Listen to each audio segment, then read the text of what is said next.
Thank you for that introduction, Ash. And, I'm a fan.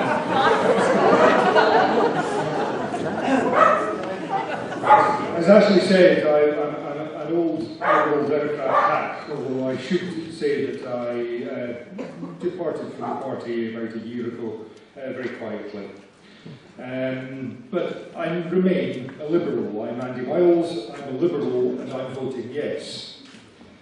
In recent months, many have suggested that if I'm voting yes, it must mean that I'm a nationalist. What they have failed to appreciate is that both sides in this debate contain shades of nationalism. On the yes side, you have just a few Scottish nationalists. And on the no side, you have just a few British nationalists. Identifying with a nation is a state of mind that is very common across our species. Almost everyone does it to a greater or lesser extent. We're no different here in these islands, except that we tend to make it terribly complicated by having usually two nationalities at the same time. This leads, in my opinion, to endless bickering and a huge expenditure of energy on constitutional debates. But just so that you know, I'm a very, very ordinary nationalist. And I am, in part, Scottish and British, but the referendum forces me to make a political decision. And I've decided that my main nationality is, without doubt, Scottish. And it had to be one or the other, I'm afraid. In reaching this conclusion, I've tried to get back to the essentials. As a Liberal, I believe in striving for a society in which we seek to balance the fundamental values of liberty, equality and community, to pursue freedom, fairness and openness, and in which none is enslaved by poverty, ignorance or conformity.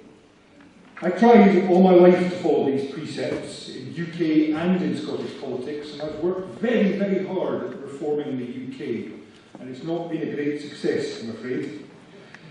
I continue to follow these precepts with my decision to vote yes for an independent Scotland, and I want to tell you why. Where liberty is concerned, I've always struggled to preserve and enhance our liberty, but the power of the state has been growing all over the world, and corporate power has been growing to a truly frightening extent. And as a Liberal, when I see power being concentrated, my natural instinct is to question that accumulation, because concentrations of power almost always erode personal freedom. I've always worked to bring power back to closer to people, in Europe, in the UK, in Scotland and in our communities of place of interest. And nothing has changed in my view now. In the pursuit of liberty, I will be voting yes. Where equality is concerned, I'm sad to say that the UK has become more and more unequal in recent decades, despite the efforts of the many. We've become one of the least equal societies in the world. And I can see no serious evidence that any of our UK political leaders or parties has a plan to narrow the gap between the richest and the poorest in our society. Well, I think Scotland can do better than that. I think Scotland can do better than the UK. This is the home of the democratic intellect, with a tradition of understanding that the wealth of our civilization is held in common. It's a delight to see, as part of this debate, the revival of the idea of the common weal. In the pursuit of equality, I will be voting yes. And what of community? A great vaunted Liberal value. I'm fond of borrowing a phrase from one of my favourite writers, Ursula Le Guin, and asserting that Scotland is not so much a nation as a family quarrel. Let's face it, we've got to. We're good in an argument, but not so great at decisions. After 1,000 years of Scots history, we've ended up with 2 flags and no national anthem. But in that time, we've come to know quite a lot about community, and our central constitutional principle has been that sovereignty rests with the people. As a Liberal and a Scot, I believe that the true sovereignty starts with individuals, with you and me, and is passed upwards. It can be passed at various levels: a village, a town, a city, a nation, a federation. I even dream that it can be passed at global level to solve global problems. But we should keep as much of that sovereignty as possible close to ourselves. The further away we hand it, the less chance we have to hold it to account. I love the bit on the side of the Holyrood Parliament that says, it was great when we had our own Parliament, we could pebble them with staves. I'm not advocating violence, That's why I campaigned for the Holyrood Parliament, because I wanted power brought back to Scotland. Westminster may have thought they were benevolently passing power downwards, as the word devolution suggests. I never really saw it that way. I thought, though, that it might shape the UK Constitution and lead to some major reforms. I've concluded, with sadness, that it was a naive hope. We can all be wrong. I can see no evidence of devolution leading to a modern British Federation, where Scotland is an equal partner of the other parts of the UK. None of the UK parties are even talking about what I consider to be federalism, and that includes the Liberal Democrats. Federalism is where nations share some of their sovereign powers, and they do it on the basis of equality between the partners. Well, I'm sorry to say this, but in the UK, that particular game is a bogey. In this United Kingdom, this family of nations, it is perfectly clear to me that some nations are more equal than others. I have come to the conclusion that the best way to pursue federalism is with Scotland taking its place alongside the other nations of the European Union. So for both federalism and community, I will be voting yes. What then about a fair, free and open society? We've made progress here too. As a Liberal, I've played my part in pursuing fair votes at every level of government. Since 1999, we've seen that good Liberal Donald Gorrie lead us into the debate to banish sectarianism. Liberals have played their part in taking forward gay marriage and adoption rights. Another good Liberal, and he is a good Liberal, Jim Wallace, shepherded the best freedom of information legislation in these islands through our Parliament. But on all of these issues, there is still a long way to go. The indications are that Scotland wants to go in the right direction. I think we can best continue along the path of the reform, however, unencumbered by a Westminster that seems determined to resist almost every proposal for reform. Indeed, often it seems to want to move in the other direction. How many centuries, I ask you, does it take to reform an unelected House of Lords? How much secrecy in government can Whitehall hold on to? How many muddled referendums does it take to achieve fair votes?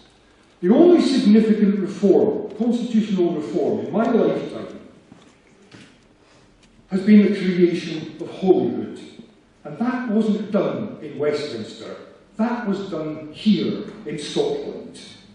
For a fair, free and open society here in Scotland, I will be voting yes. And what about fighting poverty?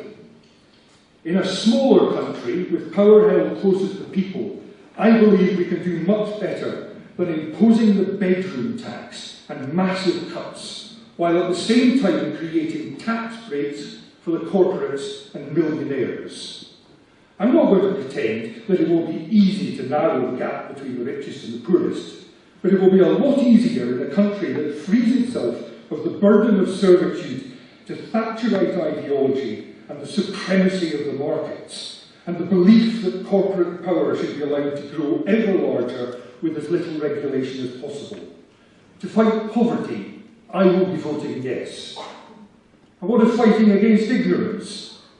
I'm proud of the small part I played in abolishing tuition fees here in Scotland and establishing the principle that all education should be free. But since 1999, I've watched with disgust the constant pressure from London to abandon that principle. Scotland was one of the first nations in the history of the world to establish near universal literacy and numeracy. I believe that that torch will be best held aloft by voting yes. And I turn to conformity. As humans, I'm afraid conformity is always with us. But it's always easier to fight it when the power to impose it is reduced. Ruling power closer to the people cannot but help us in this fight. In the process, we can build and strengthen our personal independence of thought and reinforce our rejection of unearned deference. I want to live in a country where respect is given to others for their innate qualities and abilities. To continue the endless fight against enslavement by conformity, I will be voting yes. And that's all 9 of the liberal principles covered, but there is a wee bit more. Some have suggested that I am brave to break free of party thinking. I've always found it easy to think for myself, especially when the leadership offers up nonsense. Nick Clegg has been using as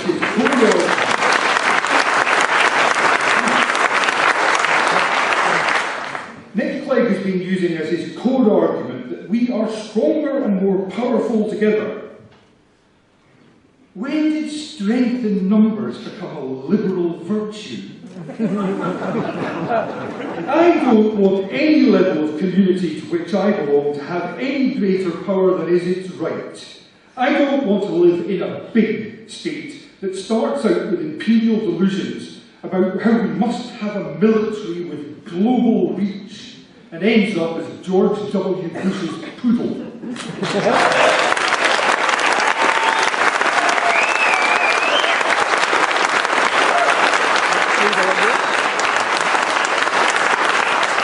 I would be perfectly happy to live in a country with a simple defence force.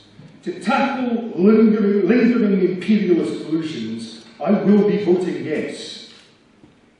I have to say, though, I'm looking forward to the end of this debate.